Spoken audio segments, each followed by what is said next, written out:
I think our fascination with monsters, whether it's ancient myths or those modern blockbusters we all love, comes from a primal fear of the unknown, It's like these stories are a way for us to explore those anxieties we have about the natural world. but in a safe way, Yeah, from the comfort of our couch. exactly. What if we could take a scientific lens to these fantastical creatures? Well, we can actually gain some pretty interesting insights when we draw parallels between the traits of monsters and real animals that exist in the world. So you're saying like there are real-world connections we can make? Yeah, like take the colossal size of the Cloverfield monster, for instance. Oh yeah, that thing was huge. Right. So are you saying there's something out there that's that big? Well, its immense scale is actually really similar to the way giant squid grow in the deep ocean. I never thought about it that way. And if we can understand how those creatures are able to get so big, in a natural environment, that could give us clues about how plausible a monster like Cloverfield could be. That's a really interesting point. It is. We're not just saying they're similar. We're using what we know about real creatures to understand how these monster traits could actually work. Precisely. What about other monsters? Well, let's consider the creature from the Black Lagoon. Classic monster movie. Its reptilian features, those are very similar to what we see in prehistoric amphibians. I can see that. And by studying the anatomy and behavior of these ancient creatures, we might actually be able to understand how a creature like the one from the Black Lagoon could move and live and interact in its environment. So instead of just saying, okay, it's a monster, it's fantasy, we're grounding them in scientific principles. We're creating a framework, you could say, for how these creatures could A exist. believable framework. Yeah, and, studying real animal behavior, especially those apex predators, the ones at the top of the food chain, like sharks and bears, that can offer really valuable insight into how a monster might behave. That makes sense.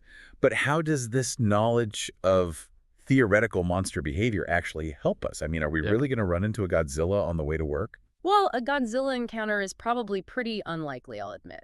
Yeah, that's what I thought. But the principles of survival that we can learn from thinking about these scenarios, they can actually be applied to real-world dangers. Okay, I'm listening. For example, the run and hide strategy that's effective against a charging bear, that same strategy could also apply to a werewolf. That's true. But wouldn't running and hiding be kind of useless against a monster that's way faster than us? What other options would we have? Well, escaping is just one part of the equation. Makes sense. Understanding a monster's weaknesses is crucial if you want to survive. Yeah. And every monster, just like any creature, they have weaknesses. Okay, so like how the alien is vulnerable to fire. Exactly. Or how the shark in Jaws has limited vision. Every monster is likely to have a weakness, and if we can identify that weakness, it gives us a fighting chance. It's about finding that chink in the armor. Right. It's like we're taking what we know about the real world and using our imagination to figure out how to survive these crazy encounters. And a big part of that is being resourceful. What do you mean? Well, think about it, everyday items. Those could become weapons, or you could use them to build traps. So like if we were facing a monster, I could grab like a fire extinguisher and use it as a flamethrower? You could, or you could take a sturdy table and flip it over for cover. Anything to give yourself an advantage. But let's be real here. Would a fire extinguisher actually do anything against something like Godzilla? That's a good question. Maybe not for Godzilla, but the point is to adapt to use whatever's around you to your advantage. Because in a monster attack situation, we're probably not going to have all the right tools and weapons handy. Right. Survival often comes down to thinking on your feet, being able to improvise. You know, you've given me a whole new perspective on these monster movies. Yes. It's not just about watching the action. It's like these movies are puzzles waiting to be solved, testing how clever we can be. That's a great way to look at it. But there's got to be more to it than just the physical stuff, right? There's definitely a huge psychological component to surviving a monster. I bet fear has something to do with it. Absolutely. The paralyzing effect of fear can be a major obstacle. Oh yeah, the classic frozen in fear trope. We've all seen it in horror movies. Countless times. It's because when we're faced with a threat, our bodies go into that fight or flight mode. Adrenaline kicks in. Exactly. Our heart rate goes up, our breathing gets faster, our senses are heightened, all thanks to adrenaline and cortisol flooding our system. It makes sense from an evolutionary perspective. Yeah. You know, our body's trying to keep us safe. Right. But how do we manage that fear response when we're dealing with, say, a giant fire-breathing dragon? Well, mental discipline, that's key. So it's not just about knowing what to do, it's about staying calm enough to do it. Exactly. If you panic, you can't think clearly, which is the last thing you want in a life or death situation. So the people who survive in horror movies, those are the ones who can control their fear and think strategically. Precisely, think about The Walking Dead. Those characters who survive, they're the ones who stay level-headed. What about a movie like Bird Box, where they have to navigate the world blindfolded? That's a great example they have, to rely on their other senses, trust their gut, and stay calm to survive. You know, I actually tried navigating my apartment blindfolded after I watched that movie. How'd it go? Let's just say I have a newfound appreciation for being able to see. I bet.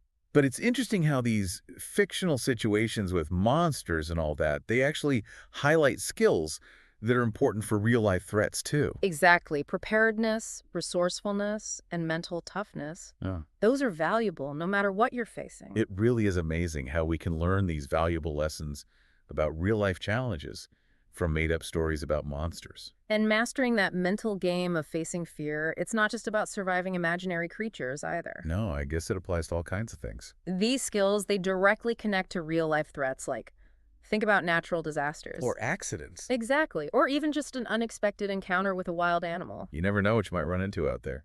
That's why things like preparedness, resourcefulness, and critical thinking, those are essential in any tough situation. It's a whole different way of looking at these monster movies. How so? We're not just passively watching the action anymore. We're not. We're engaging with the story. We're analyzing what the characters do. And extracting knowledge that we can use? Yeah. It's like these movies are giving us a blueprint for survival. And while those narratives, they tend to exaggerate things a bit, they still highlight those key things. Like staying calm under pressure. Right, being able to assess your resources and adapt to situations you didn't expect. You've really changed my perspective on monsters. In what way? Well, they're less terrifying now and a lot more insightful. It's like they're secretly teaching us all along, getting us ready for the unexpected. I like that.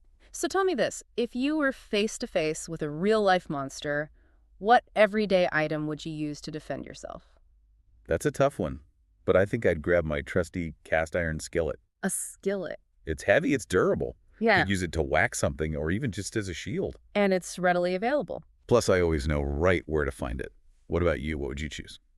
I think I'd go with a Swiss Army knife. Interesting choice. It's versatile, it's compact, and there's a tool for pretty much any situation. Very true.